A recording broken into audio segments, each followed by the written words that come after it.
أعوذ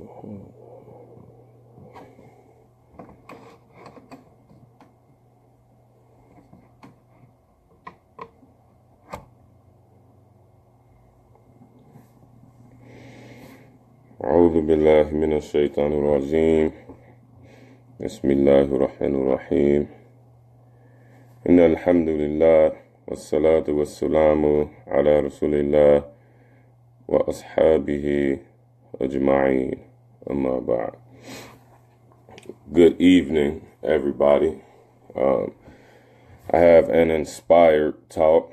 I had a real conversation with a couple of friends of mine, and it seems to be a reoccurring conversation, and that is the ordeal. It is the ordeal of religion being non-existent, or religion being false, or it's just religion and just altogether just has received a bad rap. So I want to defend religion with empirical evidence, not from personal opinion, not from personal preference, any of those things that people like to get into. So this is going to be a tough conversation, if we can call this a conversation. This is modern millennial conversation right here. So this is going to be a tough conversation for a lot of people. And actually, it was a tough conversation that I had to have with myself. And this took place in my development into actually being a real human being, and to being a real man, when I was in the joint. I hear the word savage been thrown around because I guess the rapper 21 Savage. So now everybody is obsessed with this word savage. So before 21 Savage was even thought of, I was what we call a quote unquote savage. I succumbed to a debased form of a human being because I just simply didn't know any better. And the first opportunity that I had to correct my life, the first true opportunity that I had to correct my life, was actually in prison. It wasn't in school, in the Cincinnati public schools. It wasn't over a particular family member's house. It was not in a particular neighborhood or area of Cincinnati. It was none of these factors that made a difference.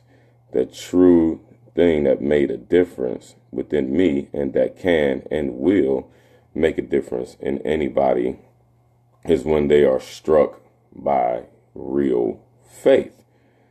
And this is not to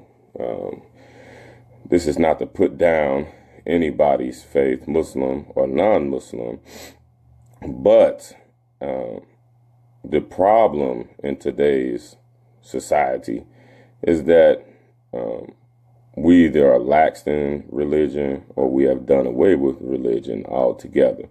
And I want to speak towards a particular mind frame that's out there that I can't get away from. I've been trying to avoid it for a long time. Wa alaikum salam wa rahmatullah.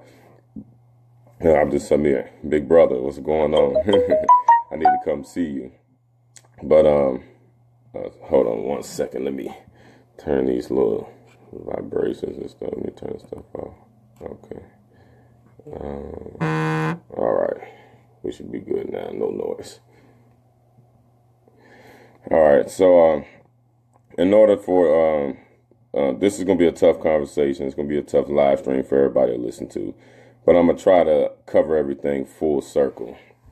The reason why religion has received a bad rap nowadays, especially in this part of the world, is because we were not raised religious. I don't care if you was in the church or if you were not in the church. If you were in your synagogue, if you were not in your synagogue, and we are dealing with this problem now in the Muslim community also. We live in a secular society, a society that does not accept God in its cradle. You can believe whatever you want to believe. You can worship whatever you want to worship, as long as you leave it in your house and you don't take it out the front door with you when you go outside.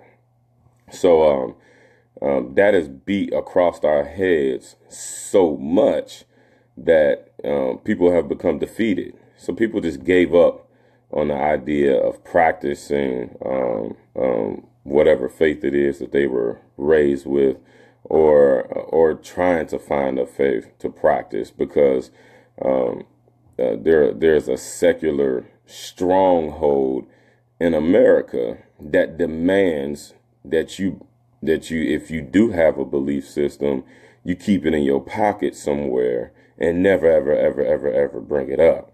If you bring out your faith, then you will be badly ridiculed and ostracized in this society, in this particular society.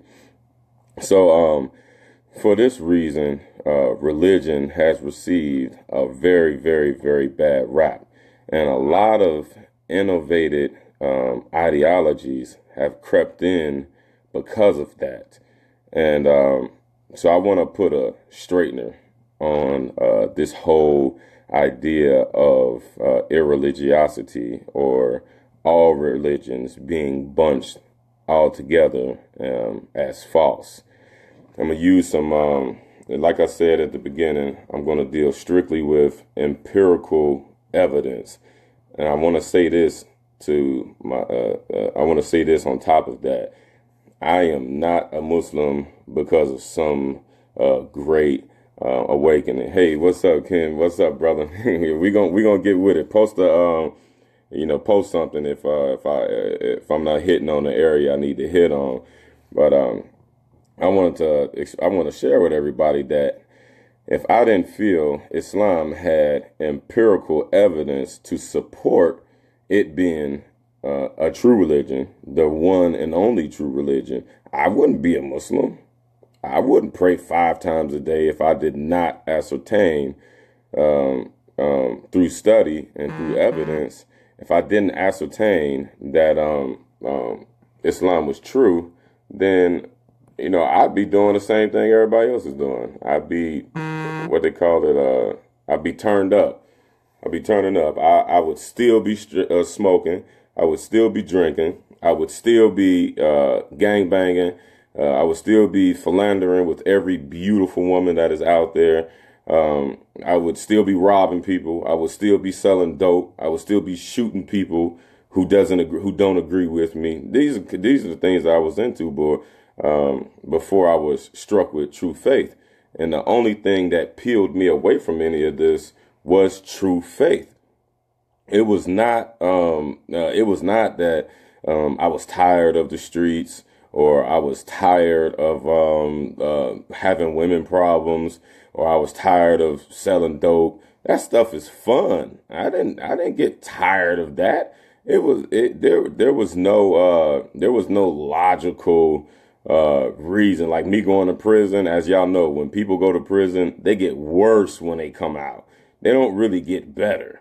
So I'm not a Muslim for lack of empirical evidence. All I did for the entire 9 years that I was in prison was study. And I have to continuously reiterate this point because it's relevant to everybody's lives. I've reached a point when I was 22. I reached a point when I said, I was in the joint. I was looking at 80 some years. I was in the county and I was looking at 80 some years.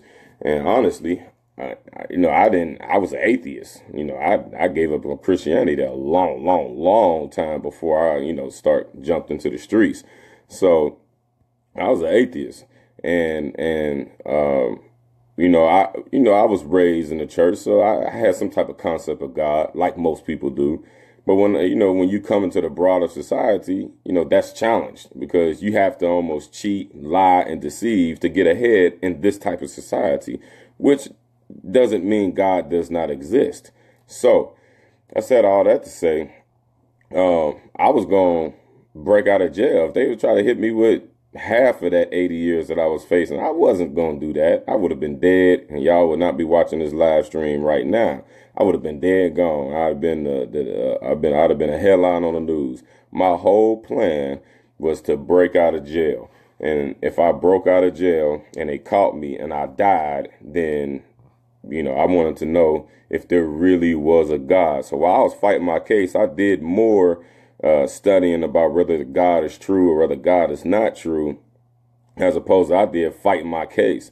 And the more I read about, or more I tried to study and find out if God was true or not, or if God existed or not, the less I cared about being in prison, because it was every book that I had, and along with an experience, it gave me a taste, or it gave me a smell of the true of the existence of God, if that could exist. I was being led down that right path, so it was just one thing after another, and it just kept me going and kept me chasing, all up until the point where I ran into Islam. I had not heard of a Muslim anything outside of Osama bin Laden. I didn't even know he was a Muslim at that time. I just knew he was an Arab dude who flew the planes into the Twin Towers, but that was the only thing I knew about Islam or any Muslims. I didn't know anything about it. I was just like anybody else is out here, drinking, smoking, partying, and making some money. That was all. Those were my only concerns in life. So when that's who I was, and I flipped all that upside down and reversed it, not because those things were not working out for me. They were actually working out for me pretty well. I got a lot of girls. I made a lot of money selling drugs. I slept when I wanted to sleep. I woke up when I wanted to wake up. I went wherever I wanted to go, whenever I wanted to go. I did whatever I wanted to do. I didn't listen to anybody. I didn't have to listen to anybody. So I was on top of the world in a worldly sense. And me going to prison, that didn't change anything. That just gave me more. That gives a person more of a reason to continue doing what they were doing. Because now I come home after a decade in prison, and now I really don't have anything. Now I've missed a decade of my life, a third of it, and I'm so behind in society. I've never seen a smartphone before. I know I got all these challenges. That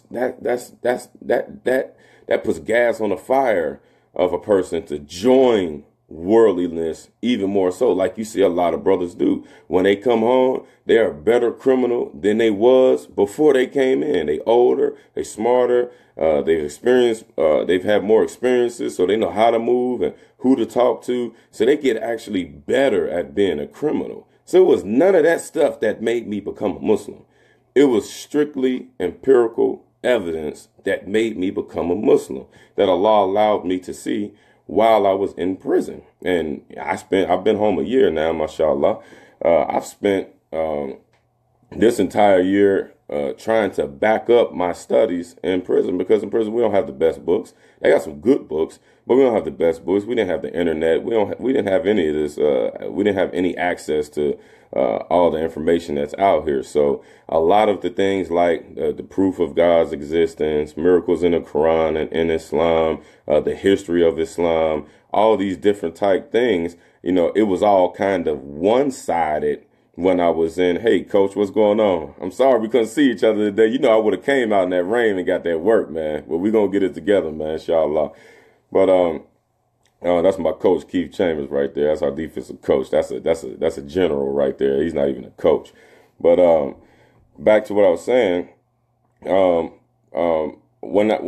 I'm reading these things, I didn't want to be biased. So the first things that I did when I came home is researched my own findings. I sat with different scholars. I've sat up from the Islamic faith and outside of Islamic faith. They kind of put to test my theories, or not even theories, but my studies and my conclusions that I drew when I was in there for 9 years. Because, I didn't have a teacher. I wasn't in college or anything, and nobody stamped me with any type of approval. So, I did the reverse, and still right now, while some guys is listening to Lil Uzi and 21 Savage and whoever they listening to, y'all can ask the brothers that I work with all day long. I got my Bluetooth headset in, listening to lectures on YouTube all day long for 8 to 10 to 12 hours while I'm at work. I'm listening to lectures. And one of the first things I did when I came home was put to test the Quran.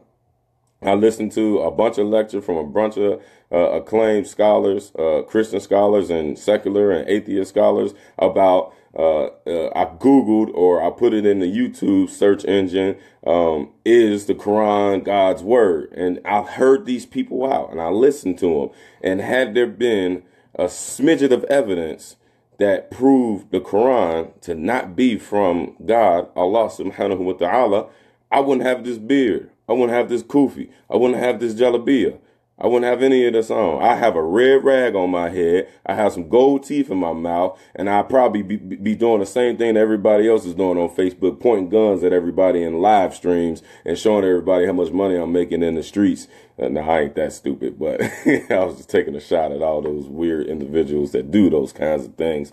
But that's what I would be doing had any of this stuff be true. Now, you can find stuff in search engines when you got certain one-sided Christian scholars who will say, or Jewish or secular or atheist scholars who will say, they'll put up a post, the Quran is the devil's word, or the Quran is inauthentic, or whatever. I purposely looked at those, listened to those links to see if I could find something. And 100% of the time, they lied. And if anybody don't believe what I say, if anybody found a video and they feel like they can prove it, I've even had a brother, I tagged him in that post. I even had a brother, I went to his house and we sat down, we listened to some stuff and we went through some things and put a straightener on some things. Because he had found some stuff that said the Quran's not true, scientific evidence, the Quran is not true and all this stuff. And then he kept texting it to me. I said, listen, man, we're going to sit down and do this like how real friends do. I came to his house and we hashed it out. He got the butt end of the stick. So I just said I'm going to get on with my presentation.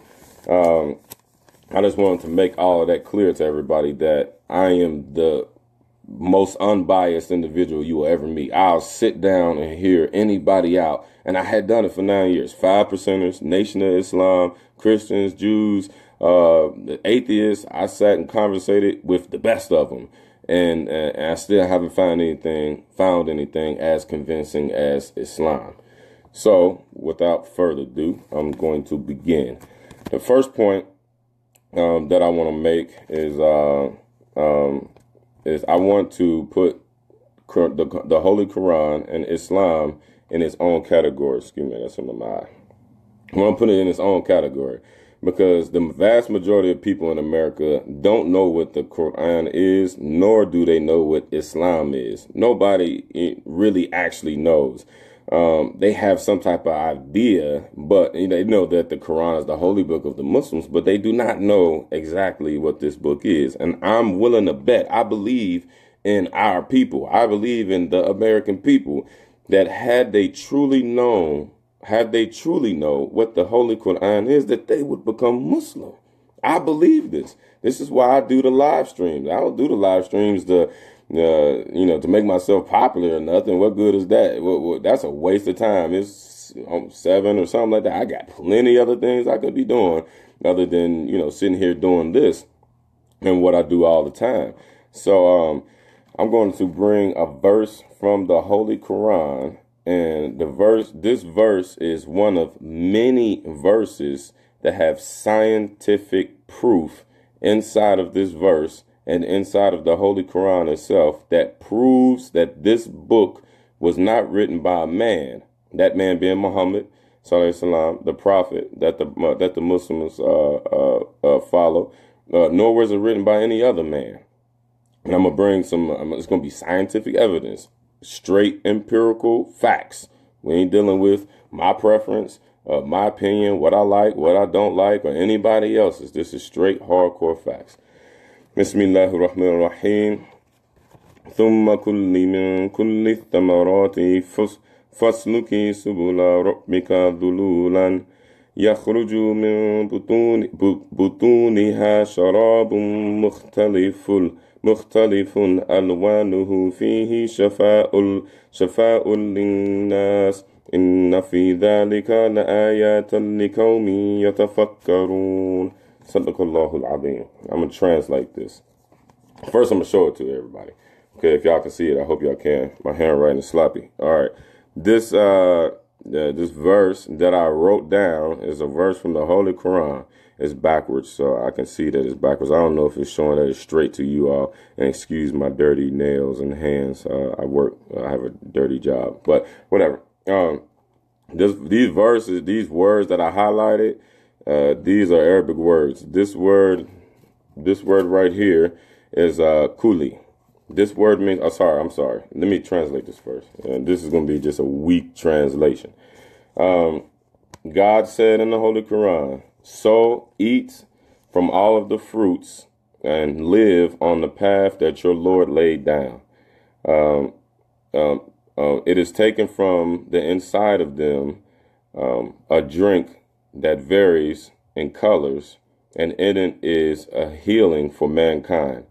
Indeed, this is one of the parts of this verse that I want everybody to focus on.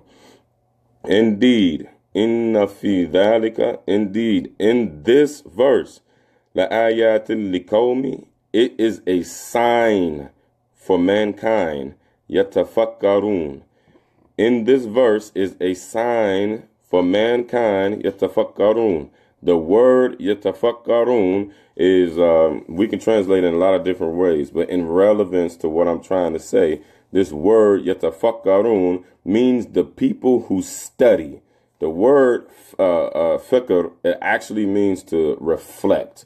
But in a poetic sense, God used this word in reference to studying, because studying and researching is actually a reflection.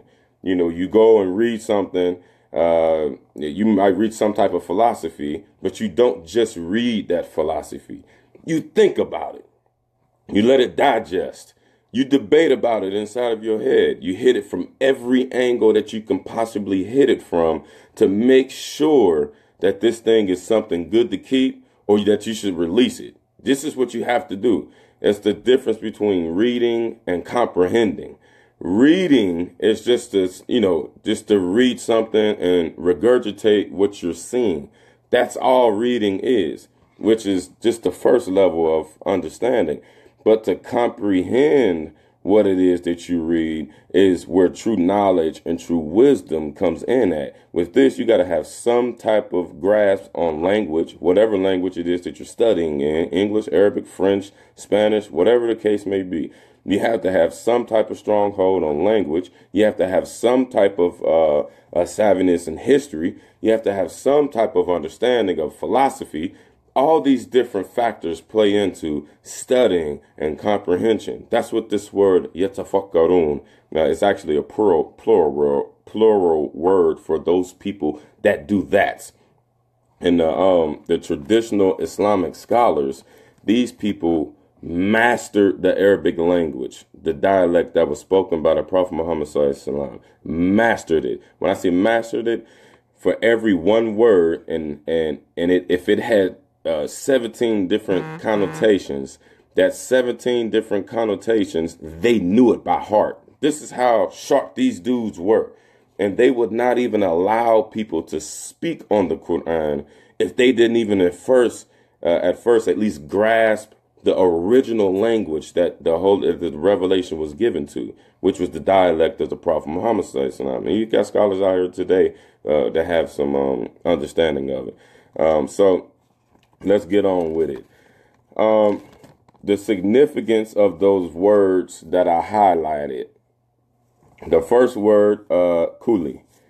This word, as a matter of fact, when it says, so they go and eat from the fruits and live on a path that your Lord set down, and from the inside of them, comes a drink that varies in colors. This God, in this verse, God, Allah, subhanahu wa ta'ala, he was talking specifically about bees, the insects, bees, He was talking about them.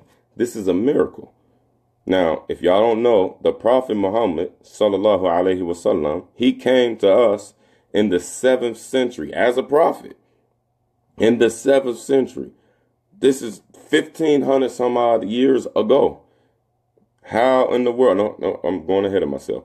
Now, this verse, yakhruju min bituniha, from inside of them comes a drink. This drink that the Quran is talking about is honey, and it said that it has a shifa'ul linnas. It has a shifa. A shifa is a healing. Now that's not the miracle. The miracle is that these verses that I highlighted are the feminine form of those words. In Arabic, you have a masculine form and you have a feminine form. Now, how did Muhammad sallallahu alaihi wasallam, how did Muhammad know that only female bees make honey? Now, in every reference to a bee in this verse and speaking about honey, I highlighted them. This part right here, that's a feminine sign. This little squiggly mark with those 2 dots, that means feminine. That word is kuli. It means eat. Ta'kul, takala, that means to eat in Arabic. So this is the female word or female command for eating. This is like if a man was to tell a female to eat. If I want to say, hey, woman, eat, then I would say kuli. That's what I would say to a woman. I would just say kul or ta'kul if I was talking to a man. So this is the feminine form of that word speaking about the bees. This word, fasluk would be if you told a man to go and live, like go and do you, go live your life. If you were saying that to a man, you would say fasluk. If you were saying this to a woman, you would say this, or to a female, you would say this, fasluki. Woman, go and live. Woman or female or lady, go and, do what it is that you do. So Allah, before he even mentioned the bees, the honey, which was the sentence after, he was already addressing the bees in a feminine sense. So the miracle is modern science has proven that only female bees do all of the work in the hive. They build the hive.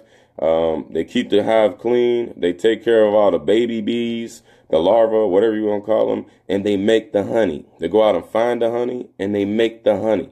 This is a miracle. Prophet Muhammad could not have possibly known this in the 7th century. So the conclusion can be made that that verse, along with all the other verses in the Holy Quran, came from God.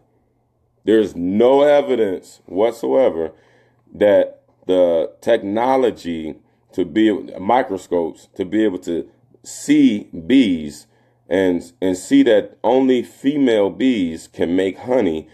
There's no evidence whatsoever. You can Google it and search it all you want. I tried myself. That's what I was doing the whole time. When I put that post up, it was like 5:40. From 5:40 to about 7:10, 7:12, I'm Googling, I'm researching, I'm putting it in there myself to see if that was wrong. It's not there. It's not there. So how in the world did Muhammad know that only female bees made honey and did all the rest of the work? If you put two worker bees together with your human naked eye, you would not be able to tell the difference which one is which. You would not. Now, people can say, you have skeptics, they can say, oh, well, maybe he was just a beekeeper and he used to watch the bees and he followed them and he can see which one would mate with which one. You can kill that. You know how you can kill that? It's because First and foremost, the human naked eye can't tell the difference when you're looking at a bee. If you get stung, you don't know if it was a boy or a girl if somebody didn't tell you. But this is how you can prove that that's not true. It's because the only reason that the male bees exist is to mate with the queen bee. That's the only reason why they exist. So if a person is just watching the bees and they're researching it, they wouldn't know which one was which. It's a billion bees inside of a hive. They wouldn't know which one was doing what and doing this. And then nobody at that point in time could crack open a beehive and then sit and watch and not get stung. And nobody witness that this individual is doing this. And then he look and see, oh, okay, all these guys are having having intercourse with the queen bee and mating. And this is all that they're doing. There's not one single report out there that said that Muhammad sallallahu alaihi wasallam did that, and because of that, this is how he found this knowledge. None. And on top of that, if he was that cold, if Muhammad was that cold, then he was an astrophysicist, he was a quantum physicist, he was a what do you call those people? Not the OBGYN person, but the person who the people who help women give birth. I don't know what they call. I forgot the name of what they call. But there's scientific evidence of the development of the human fetus, and that technology did not exist until the 19th century. Muhammad had to have been a geologist, because the Holy Quran talks about the mountains, how they go as far deep as they go up high. He didn't have an obstetrician. Thank you, Zoe. I couldn't get it off of me. Genealogist, obstetrician. Muhammad did not have the knowledge. Who could have went to school to become a doctor and all the time before these schools even existed to provide a doctorate or a PhD to such a person? Not also to mention that the Holy Quran itself declared Muhammad, sallallahu alaihi wasallam, the Prophet Muhammad, as an illiterate person who could not read and who could not write.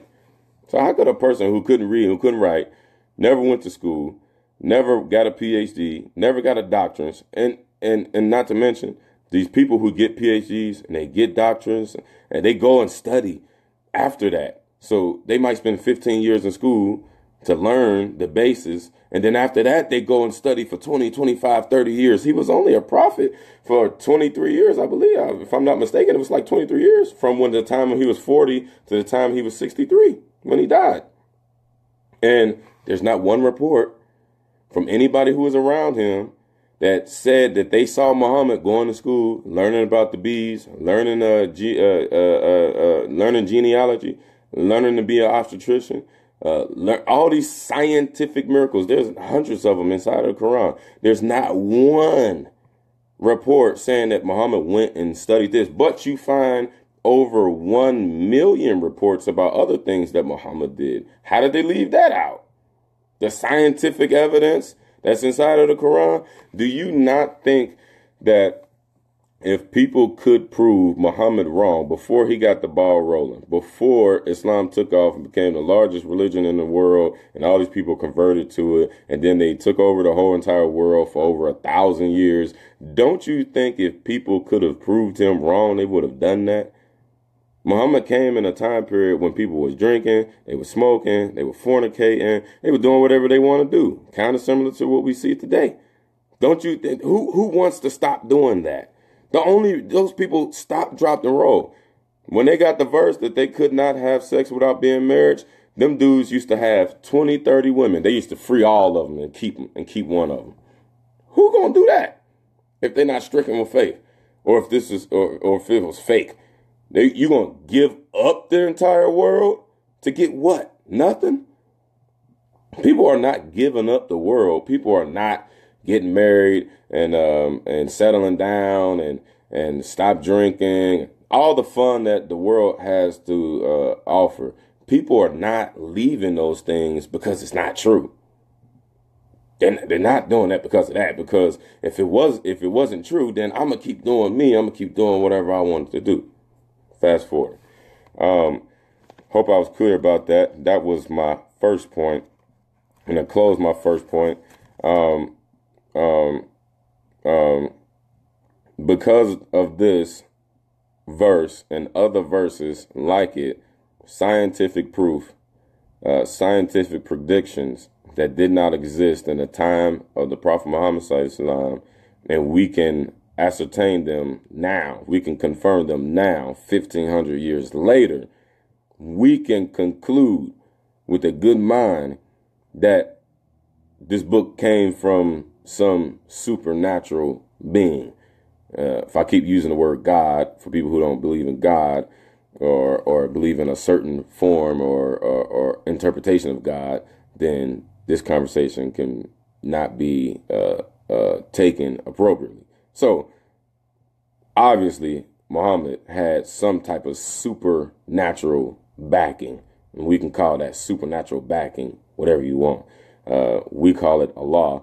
That's a whole live stream within itself. Allah is not a name, and it does not mean arm, leg, arm, head, because Allah is an Arabic word, and you can't make an English acronym to an Arabic word.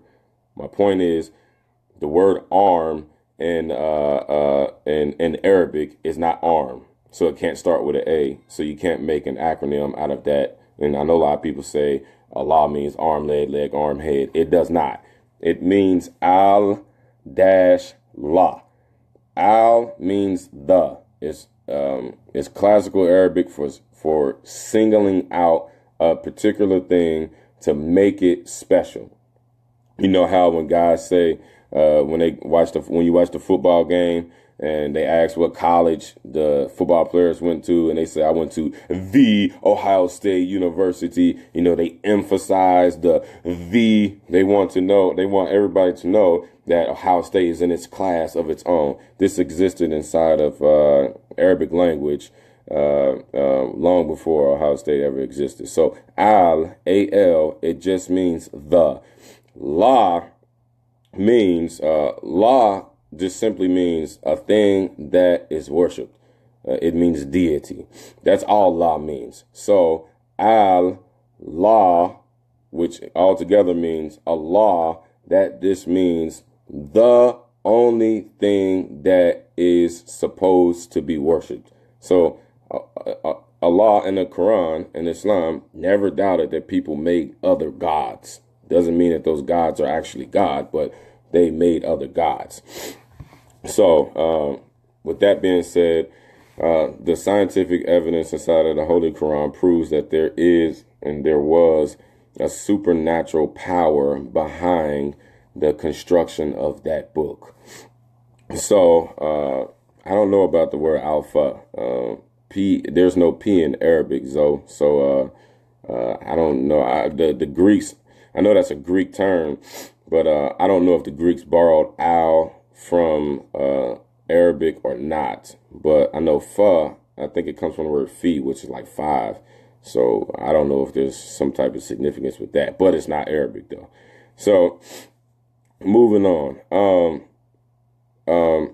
there is a lot of rhetoric that says that, I'm gonna go back through the comments too when I close up, inshallah. There's some rhetoric out there that bunches Islam with all of the other religions that have been changed. Now let's just give a brief history lesson. When I was a Christian, I did not plan on stumbling across a history book that came from Yale that was donated to the particular prison that I was in. I did not plan on coming across the common knowledge that Christianity and Judaism were changed.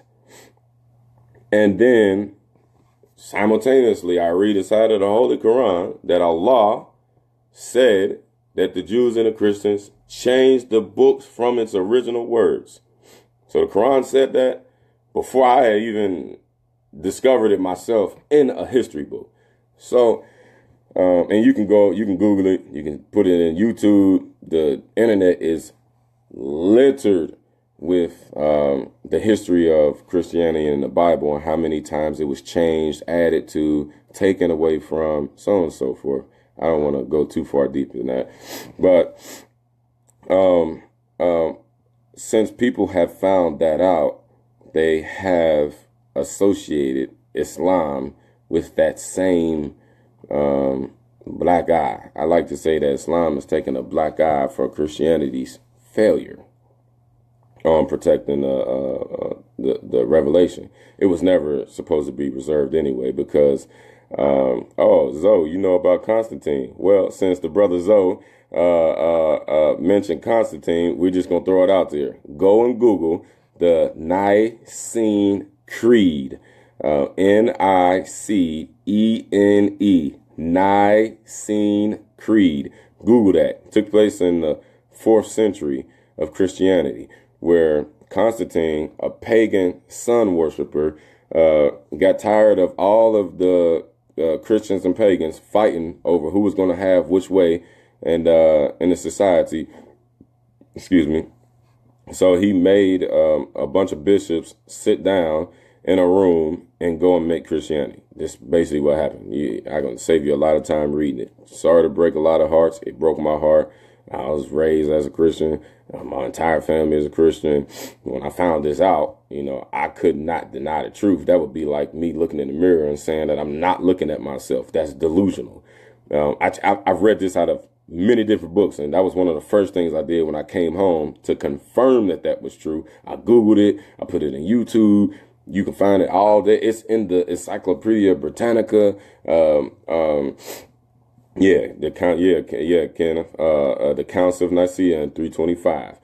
Constantine made them all sit down, and they created what we have as today as the Trinity, the Father, Son, and the Holy Ghost. Before that, it was really a beef between two guys, Irenaeus and Athanasius. And Athanasius was a guy who invented the Trinity. The Trinity never came out of Jesus' mouth ever.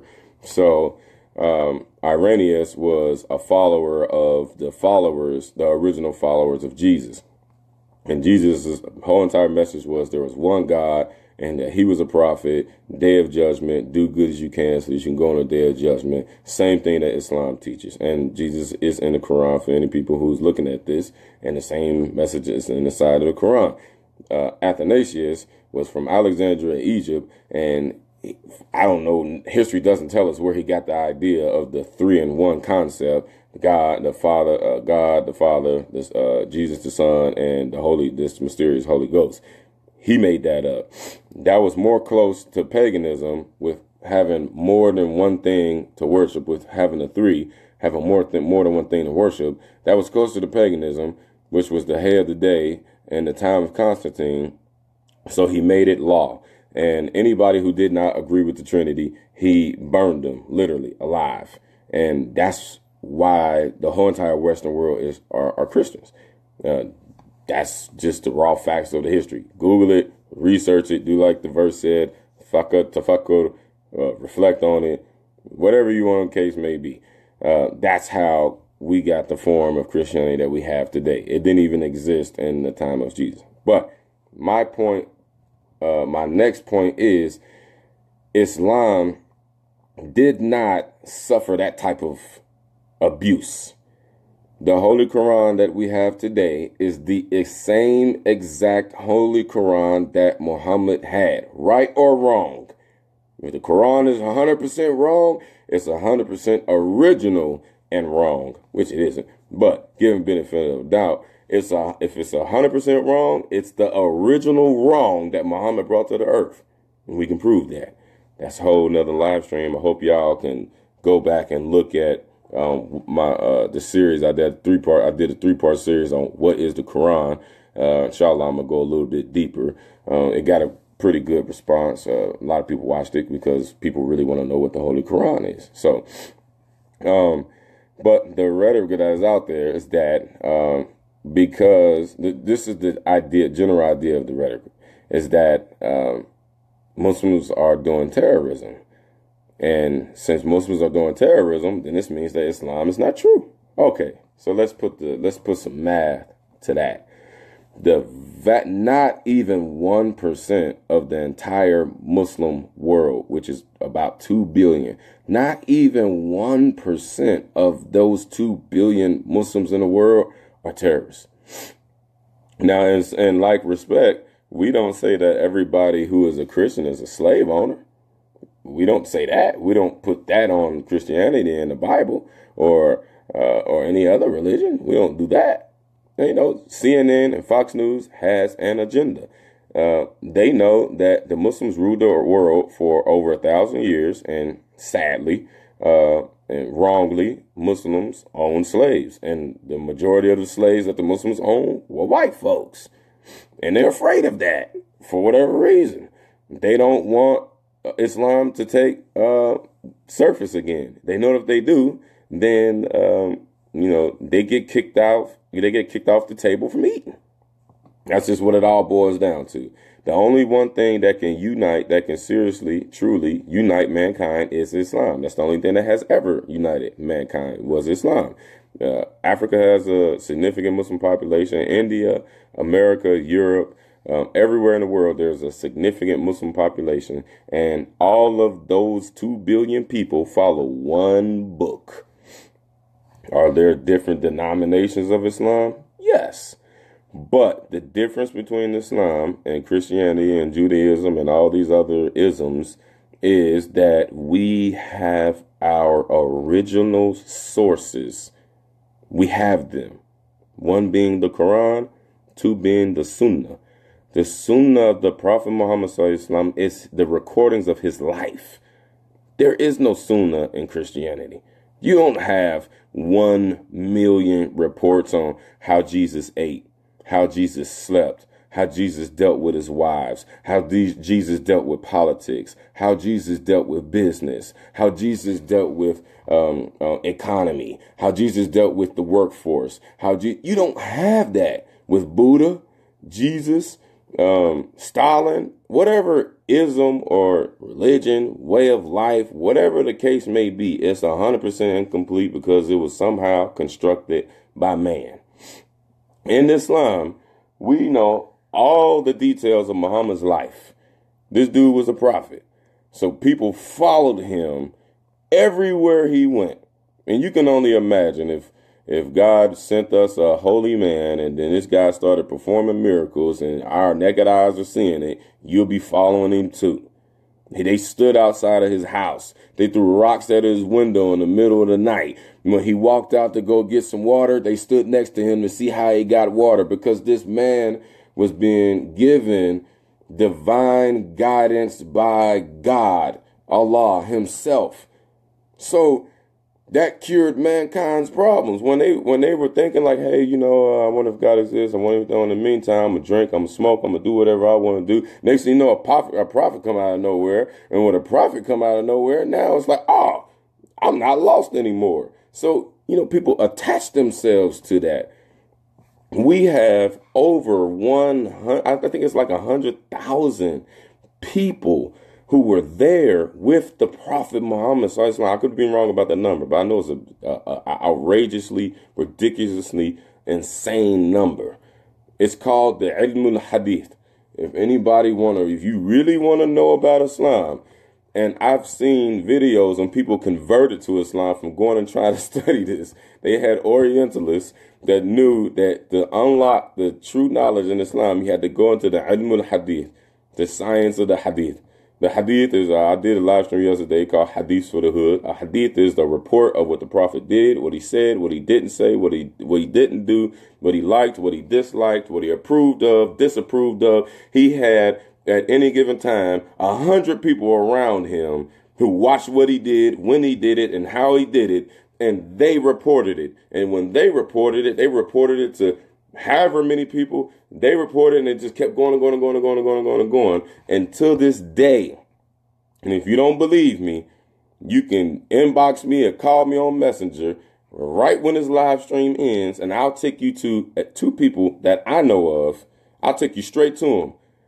They have been given a certification to teach. In Islam, this is called an ijaza. And The ijazah means permission, a license. You have to be given a license from a person who was given a license in order to teach in Islam. There's no such thing in Islam to go to Ohio State and go for Islamic studies. You can, but it won't read. It won't none whatsoever with the guys who really study. So my point is, his name is in line with names that go back 1,500 years, all the way back to the Prophet Muhammad himself, of where they learned their knowledge.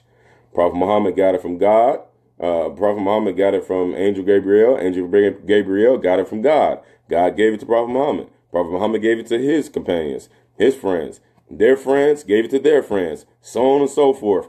1,500 generations. You got a long list of names all the way back. They got murals and inside of the buildings, inside of the madaris where they study at, they have buildings that, that have these names. And if you study in the appropriate fashion with one of these individuals, your name goes with those names all the way back to the Prophet Muhammad sallallahu alaihi wasallam. So this is how we can make the difference with our religion, with all the divisions. Christianity doesn't have that. Judaism doesn't have that. Buddhism doesn't have that. Zionism doesn't have that. Jainism doesn't have that. Atheism doesn't have that. Atheism doesn't even know who their father is. They can't even trace the original thought of who said God didn't exist. They can't even trace it back to the first person that ever said that. They don't even have a book. They don't have a guidance. They don't have an atheist for dummies. They don't have that. It's all speculation. It's all opinion. So, to close that point, Islam stands alone in its verification of the truth. It stands alone. There's no room for opinion for the people. And you got a lot of Muslim scholars, so-called scholars, and a lot of Muslim brothers who do opinionate themselves in association with Islam. But they are complete buffoons. I guarantee you. Complete buffoons. When you have 1,500 years worth of evidence, and then you got a person who came in 2017 saying, aha, I figured it out. It's really like this and it's really not like that. And then all those people whose names go all the way back to the Prophet Muhammad, they were wrong and I'm right. You got them dudes. They all over the internet. You got them dudes. But the truth is here. It is here. I'm not going to say it's out there. It's close to you. It's here. We just have to cook it inside of our minds that we actually want to serve God. When I was facing that 80 some odd years, knocked the gangster out of me. I'm talking about blood, Paru, Crip folk, all this dope, heroin, all these beautiful women. All that went right out the window. And I was like, man, God, please. Please, everybody believes in God. Your inner conscience is programmed to believe in God. The most vile and ratchet people use the what term? OMG. The most vile and ratchet people use this term. OMG. Oh my God.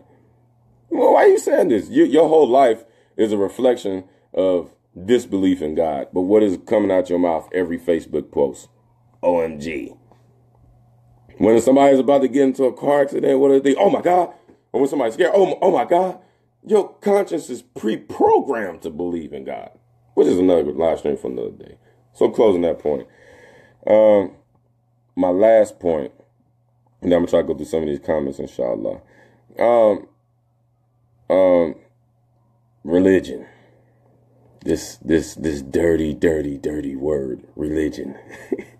The etymology of the word religion itself just means a way of life. That's it. It doesn't mean anything else. If I'm a blood, that's my religion. If I'm a Crip, that's my religion. If I'm an atheist, that's my religion. It just means way of life. Even in Islam, Islam doesn't really have a word for religion.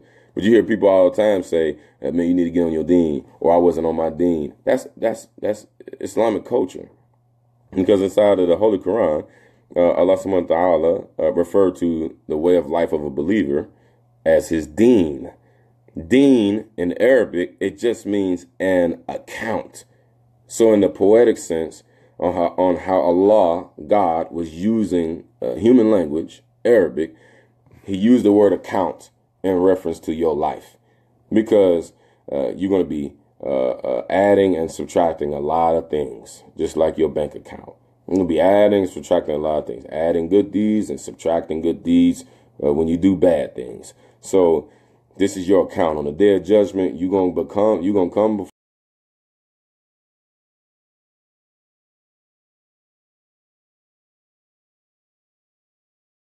on June 17th, 2014, you overdrew your account. And then you're like, well, it wasn't me. Well, sorry. Yeah, this is how the day of judgment is. So your life is all an account in the eyes of God, in the eyes of Allah. And when you come to him on the day of judgment, he's going to have your account information. Everything you did, said, didn't do, didn't say, all that is right there. So this is Islam's perspective on spirituality, where we don't have anything to do with the religion and the organized fashion of man, and it was constructed by man. We don't have nothing to do with that. So if I do lose that argument that religion is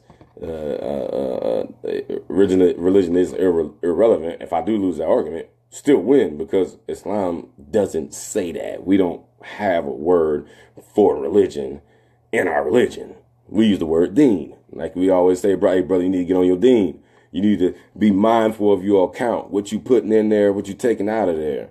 So the next thing I want to say about that is, how in the world, and I said this to my good brother, Gene, today, my good brother, that's my family, Gene and Kenneth. I made this statement when we were all talking earlier, and I made this statement, and I want to digest this statement. If there is no religion, then there is no God. There is no Allah. There's no Ilah. There's no deity. I'm going to say it again. If there is no religion, there is no God. Why? Simple. First thing, if you do believe in God, or a higher power, a supreme being, what kind of jerk do you believe in? What kind of sucker do you believe in? Example, your guy, he'll get the, I'm going to use street terms for my street people. Your guy, he get the pack.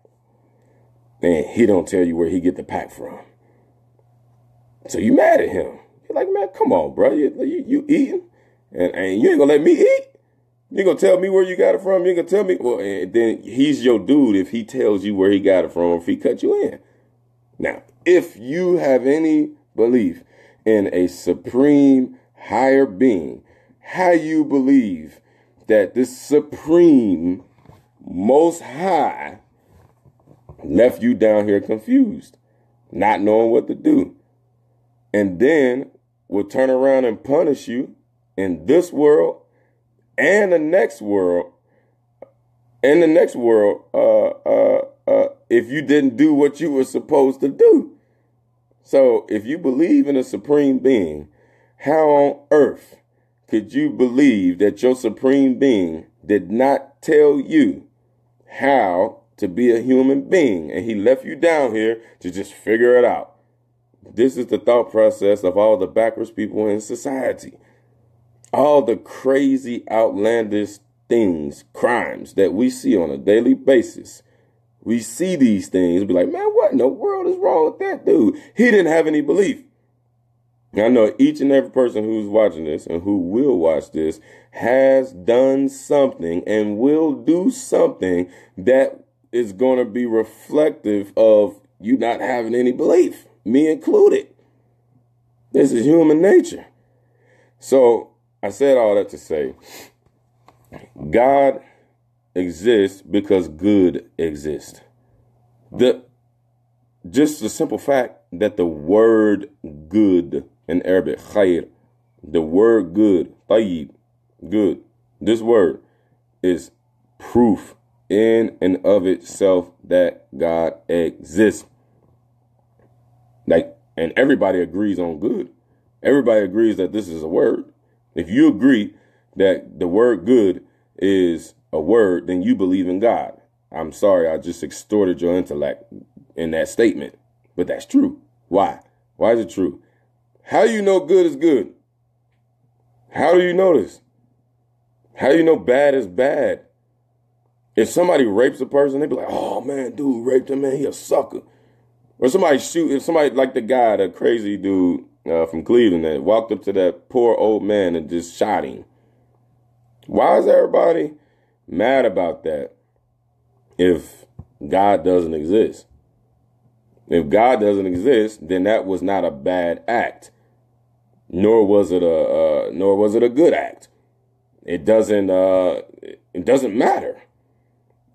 If good does not exist, then God does not exist, because there won't be a reward for whatever it is that you're doing. So why are you calling it good? If there's no reward for it, if it's not connected to heaven, if it's not connected to God, then why are you calling it good? How come I can't go and rape my mother and nobody think that I'm not crazy? Everybody think that was bad. Why is it bad? It's bad because God already gave us the guidance a long time ago. Don't kill, don't steal, don't rob, don't philander, don't. The word that, that's a curse word nowadays. Don't. If somebody do something crazy on Facebook, I do it to my family members all the time. Like, man, don't do that. And I get cussed out. The word don't. Nobody likes the word don't in this millennial age. The secular satanic forces have tricked everybody into thinking that they live in complete autonomy. You don't. You can't do whatever you want to do. You're not free. You don't live free. You're not a free spirit. You're not a free thinker. If you're a free thinker, think about killing Donald Trump right now and express it to somebody. And FBI, I know y'all watching. That was a facetious statement, just for the record. But think about killing Donald Trump and go live and say, you know what? I'm thinking about killing Donald Trump as soon as I get off work, and see if, them folks don't show up at you're not free. What's my point? Everybody know this. What's my point? The point is, everybody is bound to some type of rules and regulations. Just what rules and regulations are you bound to? You crazy. What rules and regulations are you bound to? Now, I don't want to be bound to man's law. If I'm going to be bound to man's law, I'm going to make some laws. And all y'all going to worship me, and y'all going to serve me just like the Pharaoh. And y'all going to do what I want y'all to do, when I tell y'all to do it, and how I tell y'all to do it. I ain't following no dude. That's a part of the reason I was a criminal. That's part of the reason I was in trouble in school since I was in second grade. I don't like the old folks, I don't believe you know what stank. I don't. I'm not trying to hear it. I'm not trying to hear nothing nobody got to say that's going to tell me to do something that I don't want to do. It's human nature. So, point being, religion is a check and balance system on human nature. And if you take religion, I don't care, Christian, Muslim, Jew, if you take it out of, if people are trying to take it out of the flow of society, if you do that, then you take away the little bit of good that does exist inside of this world. The concepts of don't kill, don't steal, don't rob. I think that's the same thing, steal and rob. Everybody can agree that not being a philanderer, male or female, is the best thing. And people are lying on Facebook when they say, I don't want to be with somebody. I just want to be with them for right now. And then I'm going to send you back to whoever you with. I see all those posts. You lying. You lying. That's just an emotional response from you being hurt at one time point. Everybody's been in love before, whether they believe it or whether they don't believe it. They've been in love. So the concept of not philandering and not, bouncing from person to person, all those things came from religion. You don't find those in atheist scrolls and tablets, holy atheist scrolls and tablets. You don't find that stuff there. There aren't any in the first place. Where do you find the essence of moral compass in religion. But then you got to go into the debate of, which religion and how and who and what. You got to do that.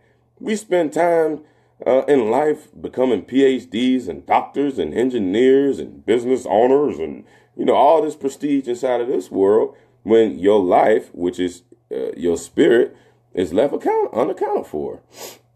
So we're giving a lot of attention to the mundane things inside of this world, but we ain't giving no attention to the spiritual component of ourselves. And I don't know too many people who deny that they have a spirit. Different conversation, different day. And if it becomes a huge problem, believe me, my big mouth will speak on it. But closing up, good only exists because it is connected to God. And it is connected to God because you will be rewarded when God pulls you on the day of judgment. But the thing is, you have to see clearly what God said, what God did not say. This is why I'm such a staunch advocate about trying to disclose what the Quran is. Apologize to all my Christian and Jewish brothers and sisters, but those books just did not come from God. There's so much evidence to that.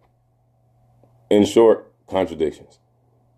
If this is the holy book and you say that this is God's word, and this thing has mistakes in it, couldn't have came from the supreme and omnipotent. Couldn't have. I don't want nothing to do with it. You're not obliged to it.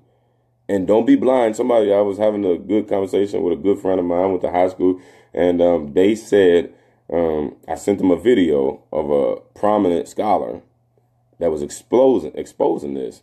And they sent me back this complete blind faith. Said, I don't care what that says.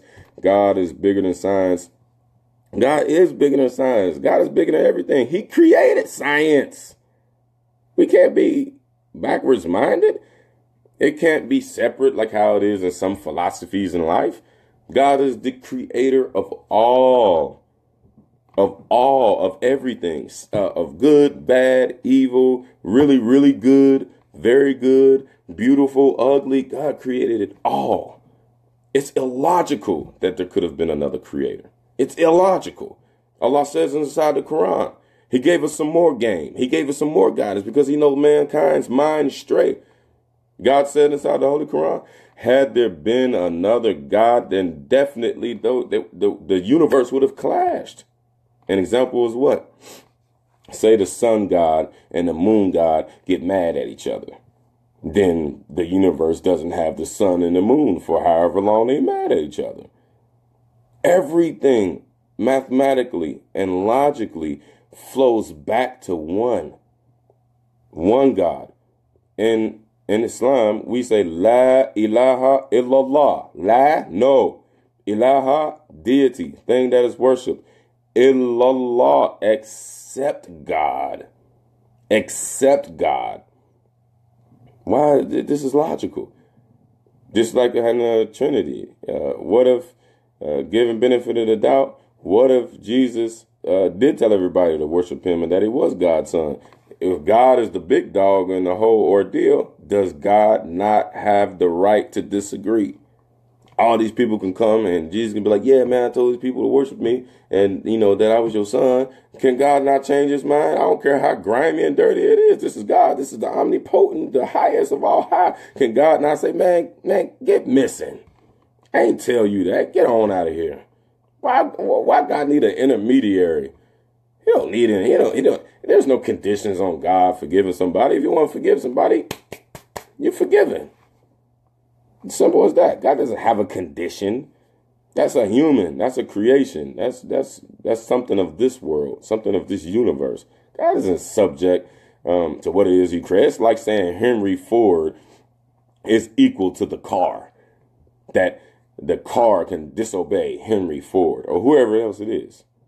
So I'm going to close this up. Hope I said something that was beneficial. If I said anything wrong, it came from me. My weaknesses and my intelligence. It did not come from Islam. It did not come from God, nor did it come from Prophet Muhammad sallallahu alaihi wasallam. I myself do not speak on the behalf of the Islamic religion.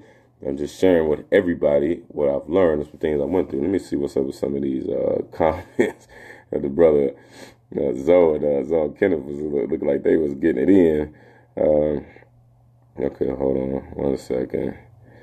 Gene, he said, when I convert, '07, when I caught that case, it was in the county. Like I said, I was looking at all that time, and I was about to hop that fence. I had a whole plan. I was like, these folks shoot me in my back. I want to know if God exists or if he don't exist. And if he does exist, I'm going to repent before they shoot me in my back, because I ain't doing 40 years. That's over with. They can forget about that. So that's what led me to Islam. And then, one thing just led to another. Just kept studying. Gene also said, a method of procedure that has characterized natural science since the 17th century, consisting in systematic observation, measurement, and experiment, and the formulation, testing, and modification. It says see more. I mean, that's true. So that's very true. He said, yeah, they letting Constantine have it. Y'all need to research Constantine. Oh, and Brother Kim made a good point. He said, came from Isis, Horus, and Aset. Yes, this is true. The story of the Trinity, the brother Kenneth Brooks put it up there, that it was borrowed, the Holy Trinity was borrowed from the Egyptian mythology of Isis, Horus, and Aset. Y'all should research that. It will break your heart.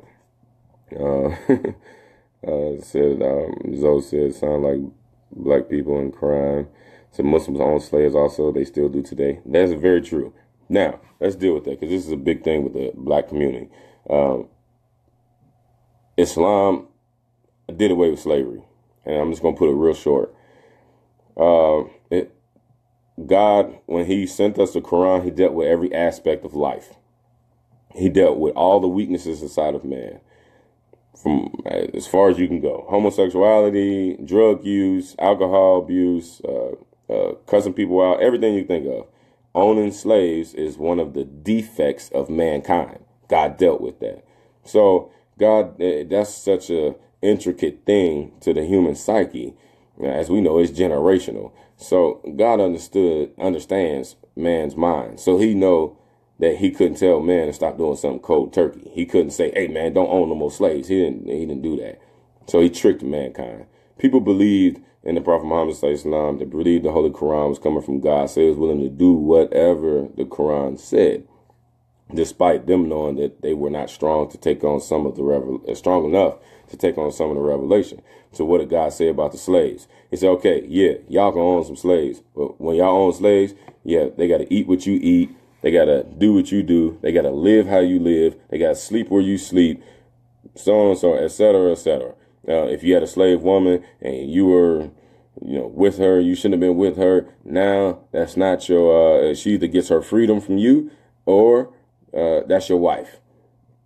So, in a nutshell, God tricked mankind into abolishing slavery by making them equal, bringing the slave up to the level of the slave owner by giving them and sharing with them the same things, not treating them less. And if they demanded to be free, it's in the Quran. If they demanded to be free, then they had to let them go. In some instances, the Prophet Muhammad sallallahu, they were all Arabs and they had slaves. That was part of their culture, the whole nine. With one of the most popular black slave, his name was Bilal. The most popular black slave. Prophet Muhammad sallallahu, best friend Abu Bakr, once it was understood that slavery was wrong, he bought Bilal's freedom, and Bilal stayed. He didn't leave, he stayed. And it wasn't because his mind was all messed up. Bilal was actually one of the highest. He was raised up by the Prophet Muhammad sallallahu himself. So it was not that situation where his mind was so messed up. His freedom was purchased by Prophet Muhammad sallallahu best friend, and he stayed because he knew the benefits of revelation. So that's inshallah, I'm gonna do a live stream about slavery, because I know I get a lot of comments from people about that. Can the original Jews and Islam hold hands? Zoe Willis said this: hold hands of worship of the one true God. Yeah, the original Jews, the Christians, and the Muslims can hold hands and worship the one true God, but they would have to do that via the Quran and via Islam. Why? Because they don't know. they don't have the original books of Moses. Proof, quick little proof. If you read Deuteronomy, the very last chapter, and I believe the very last few verses, check the last few verses of Deuteronomy, Moses wrote about his own death. So that's proof that Moses didn't write what they call the Pentateuch, the first five books of the Bible. He didn't write it. Somebody else wrote it. Who wrote it? I want to know who that narrator was. Was it the devil? Was it an angel? Was it a good man? Was it a bad man? Who wrote it? We need that information. If I'm gonna give my soul to this, then let me know who put their hand on this book. In the New Testament, the most authentic books, the first four Gospels, Matthew, Mark, Luke, and John, the earliest one could be found in circulation 60 to 70 years after Jesus' departure from the earth. So the question arises to the true believer, a person who's going to completely dedicate themselves to this thing. I'm going to give my soul to this. Where's the gospel according to Jesus?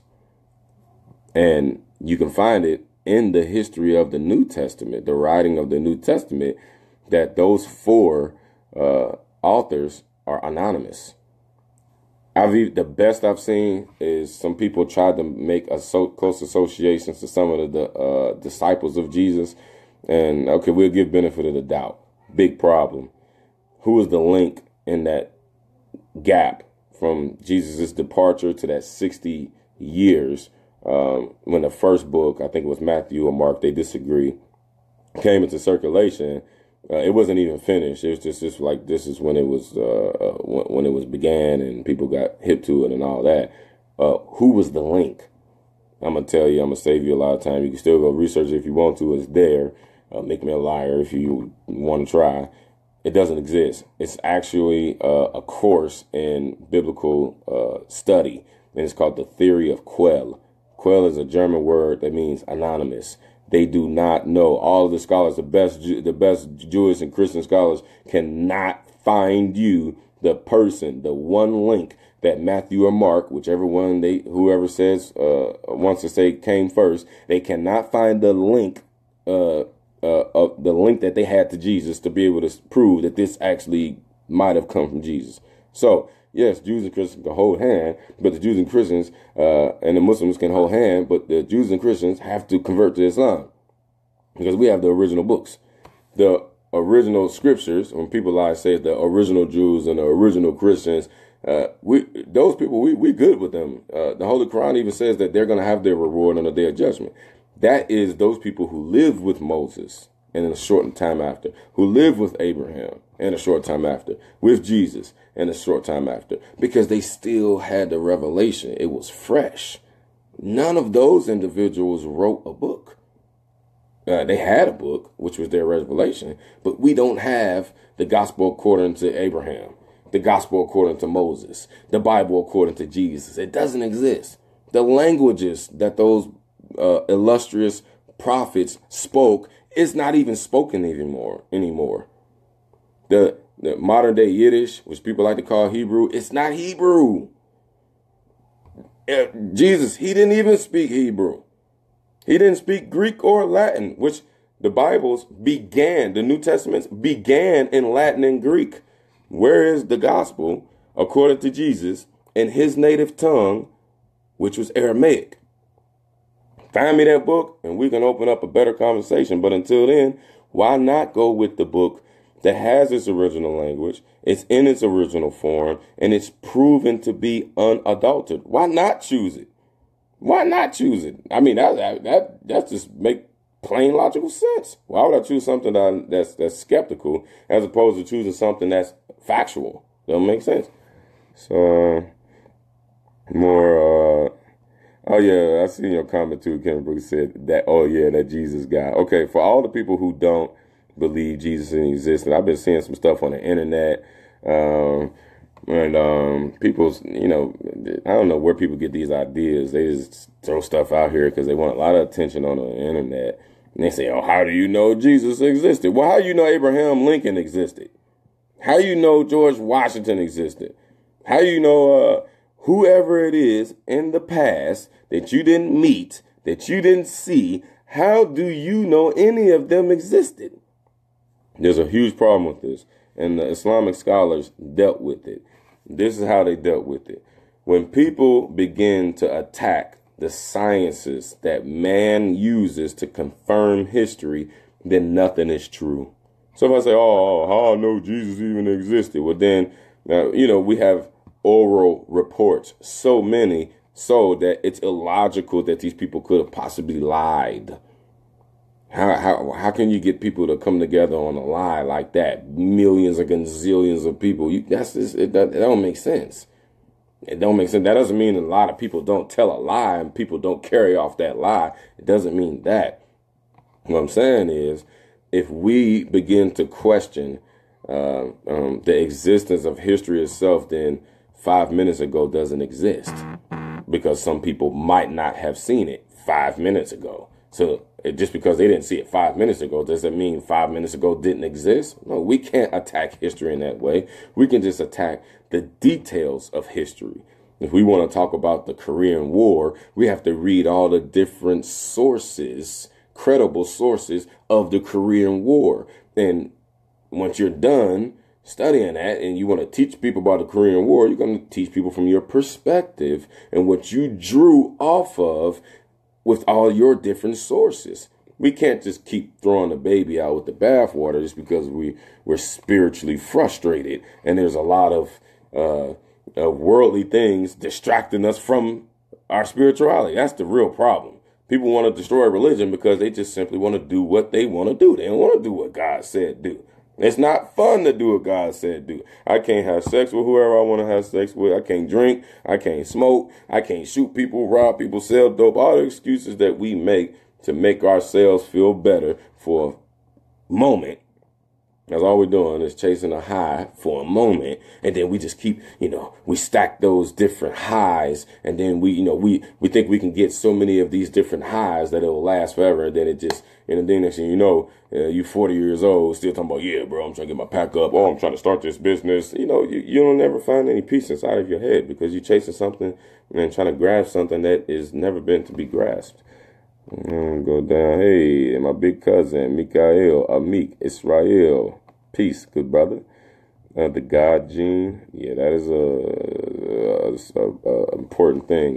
So, my guy, Eric, what's up? This is my guy. We went to school. Me and E. Waldo, we went to middle school together, man. It's beautiful to be able to still, put your eyes on a face from that long ago, man. That's like 20-some years, man. As Zoe said, God said, I'm God and God alone. Prophets are just witnesses. They were never meant to be worshipped. True, 100%. Talking about rewards. Search the 42 administrations of Matt. I read a little bit about that. I stopped reading it because it started going way left field.